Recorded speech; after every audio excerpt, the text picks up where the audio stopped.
Well, good morning. Let's tune into some morning news. Hey, don't have to work today. Hey, won't be back till Monday. I'm glad this vacation. Yeah, let's see. Live from Chicago's #1 news, ABC's Eyewitness News at 4:30 starts right now. All right, here we go. Live look outside, 31 degrees the day before Thanksgiving, the getaway day. A lot of people getting on the road. We call it the getaway day. We houses are gonna be full, so they getting away here, but and with family cooking. Diane Packney did for Tiny Package this morning. At least it's dry. Let's start things off with that forecast. Tracy Butler's here with that, Trace. Yeah, and that is really the bonus for us. I know it's cold, but the bonus is that it is dry with so many folks trying to get away, or if you're staying home. Pretty good weather news, really, all in all. Skies right now. We've seen this cloud cover that has moved in. As you look at the temperatures, 29 degrees in Huntley, 27 Oswego, 31 East Chicago, 26 in University Park. You got here. It is 31 degrees. You kick in that wind. We're going to 15. Much more in your forecast that's coming up. Boy, Roz, hopefully you have a much more calm day today, but I don't know. Well, so far we do, Tracy. It's pretty good out there. Good morning, everybody. Yeah, it's a big getaway day. I suspect the morning rush period should be an easy one. There's the Dan Ryan. We've got pretty light traffic volume out there. We do have some overnight road work on the outbound side of the Ryan. At the south end, they're working in between 87th and the Bishop Ford I-57 split until 5 o'clock with 4 out of the 5 lanes closed, and that's why we've got the backup.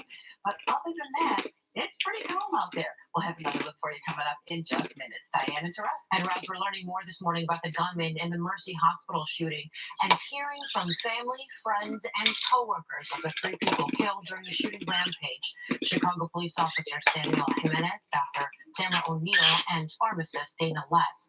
Jessica Jeffrey was live from Edison Park with more on how Officer Jimenez is being remembered. Jess? Well, Diane, people have been gathering to remember Officer Samuel Jimenez here in Edison Park. Blue ribbons have been tied to trees and fences. That's way up north. In this area, and his family is from here. Brown line. Last night, the Edison Park community came together at the Firewater Saloon to hold a fundraiser for Jimenez's wife and 3 children. Friends and former colleagues were there in support. Meanwhile, blue ribbons wrapped around fences and poles will guide the way for thousands of runners tomorrow through the neighborhood in an annual fundraiser for the Police Memorial Fund. Feels good, because this is what we should be doing. You know, they save us. They're here for us. The only thing I wish now for all these guys is just give them another hug, just tell them that we love them and we always had his back like he had ours.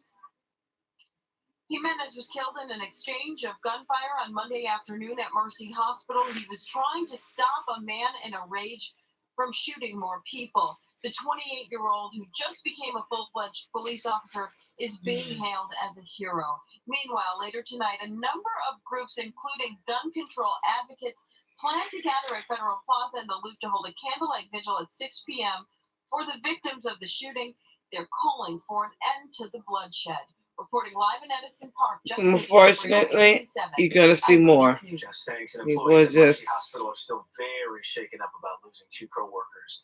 Eric Hong spoke to them and the families of the victims. 24-year-old Dana Less understood the power of healing. 24. As a teen, overcoming a headache disorder led her to a career in pharmacy.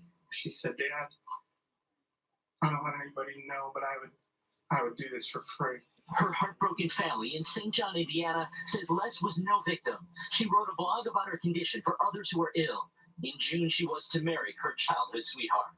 I was going to be giving a wedding speech instead of a eulogy. In LaPorte, Indiana, another family in mourning. I just wish this wasn't real. I wish this wasn't real. The parents of Dr. Tamara O'Neill say they supported their daughter's decision to end her engagement to Juan Lopez, but had little to say about the man who took her life. She saw something in that relationship that did not line up with the way she was. O'Neill worked in the Mercy Hospital ER, but never on Sundays when she led her church choir. We knew Sundays that was where she was. She was at church in the choir. O'Neal's friend, Dr. John Purical, was on duty at the UFC ER, where O'Neal was brought after the shooting. I recognized her right away and made it very difficult for me to help in any sort of meaningful way because I was just kind of in shock. At Mercy Hospital, colleagues embracing O'Neal's legacy. She was our sister. She wasn't just a doctor. Eric Hong, ABC7 Eyewitness News.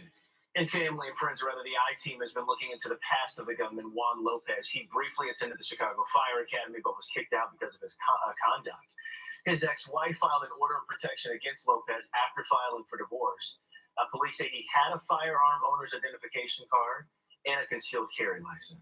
A bar in Robbins where a security guard was shot by a police officer will That's why I said I always will continue to be, because you never know what triggers people to go off. November 11th shooting of Cook County Sheriff's Police now looking for people in these pictures. They believe they may have information about that initial shooting. You could say she saw something. She should have saw it in the beginning.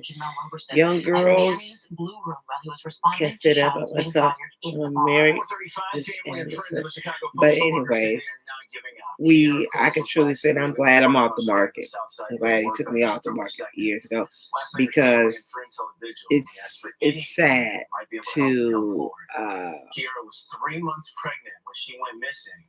Chicago police suspect foul play. Wow.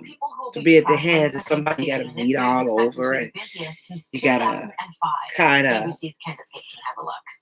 I mean, Lord, it's just it's too much. And feeling vulnerable, and they were like shocked she ended it. They were like, she saw something. So I don't know.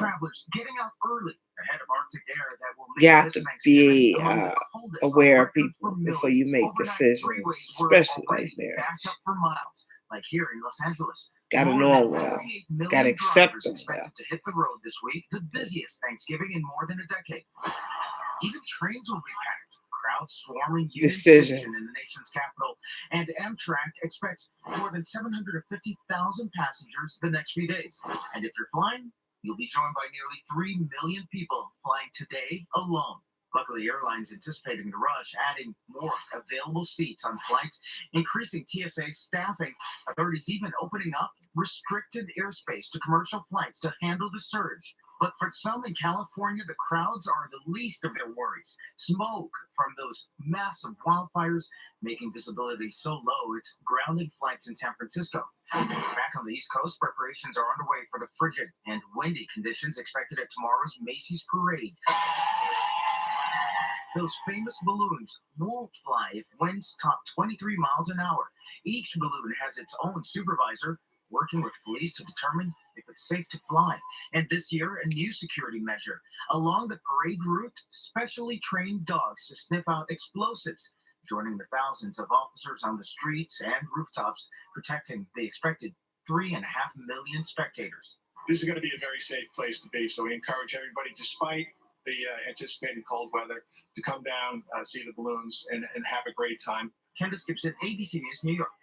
4:37, what we're talking about Thanksgiving, big travel day, getaway day today. I know Roz, you're keeping an eye on that. It's really going to be in the afternoon. Okay. Yeah, I don't foresee a lot of craziness this morning. Now that I said that, I just that's why those who getting mine are already on the road. We'll be up by noon. Literally. But you should be on the road now if you're gonna go.